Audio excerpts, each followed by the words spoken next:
ઊંઝા એપીએમસીના પૂર્વ ચેરમેન દિનેશ પટેલ દ્વારા ઊંઝા એપીએમસી ખાતે અનેક ટુ વ્હીલરની સેફટી ગાર્ડ લગાડવામાં આવ્યા।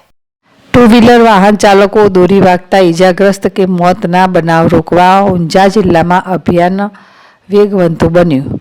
ઊંઝા એપીએમસી પૂર્વ ચેરમેન દિનેશ પટેલ દ્વારા ઊંઝા એપીએમસી ખાતે અનેક ટુ વ્હીલરને સેફટી ગાર્ડ લગાડવામાં આવ્યા છે।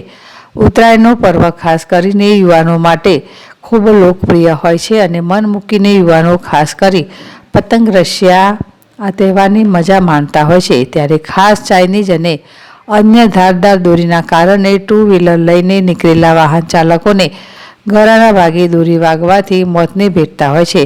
આવું ન થાય અને કોઈના લાડકવાયાનો જીવ ન જાય તે માટે અનેક સેવાભાવી સંસ્થાઓ તેમજ સેવાભાવી લોકો આગળ આવ્યા છે। જો વાત કરવામાં આવે તો ઊંઝાની તો ઊંઝા એપીએમસીના પૂર્વ ચેરમેન સેવાદારી દિનેશ પટેલ ઊંઝાને ગૌરવ અપાવ્યું છે।